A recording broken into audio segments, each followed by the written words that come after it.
नमस्कार दोस्तों, मैं हूं विनोद और आप देख रहे हैं मेरा यूट्यूब चैनल पोल्ट्री जोन। दोस्तों, एक फार्मर भाई ने कमेंट करके पूछा है कि इसी पोल्ट्री फार्म में वेंटिलेशन फैन किस प्रकार से लगाएं। दोस्तों, वेंटिलेशन फैन लगाने का एक महत्वपूर्ण कारण ये होता है कि आपके फार्म में जो है हवा का जो है फ्लो प्रॉपर तरीके से नहीं होना। मतलब कि अगर आपके फार्म में आपके जो एग्जॉस्ट फैन है वो प्रॉपर तरीके से वर्क नहीं कर पा रहे हों या फिर एयर लीकेज हो, ये दो कारण हो सकते हैं। और तीसरा कारण ये है कि जितने आपके जितना आपको चाहिए स्क्वायर फीट एरिया कवर करने के लिए फ़ैन की कैपेसिटी, उतनी कैपेसिटी का अगर फ़ैन नहीं हो या फिर फ़ैन धीमा चल रहा हो वोल्टेज ड्रॉप के कारण, ये बहुत सारी चीज़ें हैं जो इसी फार्म में अगर हमें वेंटिलेशन फ़ैन लग रहा है तो। और चूँकि फार्म अगर लंबा भी अगर है तो उस कंडीशन में भी हमें जो है वेंटिलेशन फ़ैन की ज़रूरत पड़ती है। तो दोस्तों, हम क्या करेंगे उस कंडीशन में, बीच में जो है, अब जैसे मान लीजिए यहाँ तक जो है कूलिंग पैड है। अब कूलिंग पैड की जो हवा, जो ठंडी हवा लगभग जो है 30 से 40% फार्म के अंदर तो डिस्टेंस ट्रेवल कर लेती है, किंतु 60 से 70% जो है फार्म का एरिया बच जाता है वो ठंडी हवा के चलते। ठंडी हवा की ड्रॉपलेट जो भारी होती है और वो ज़्यादा लंबी डिस्टेंस ट्रेवल नहीं कर पाती, तो एक समय में जाके वो ड्रॉप होने की कोशिश करती है।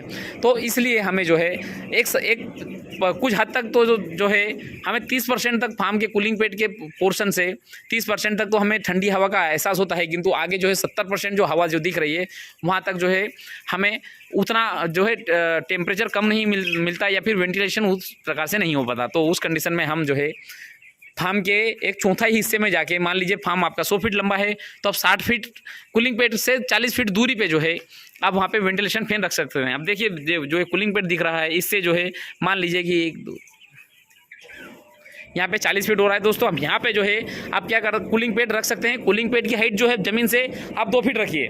दोस्तों, जो आपका जो वेंटिलेशन फैन है उसकी हाइट जो है ज़मीन से 2 फीट रखिए। अगर वो लटकाने वाला फैन है तो इस प्रकार से लटकाए कि ज़मीन से वो 2 फीट हाइट पे रहे। तो वो क्या करेगा, फार्म के अंदर जो ठंडी हवा आएगी उसको स्पीड से आगे धकाएगा।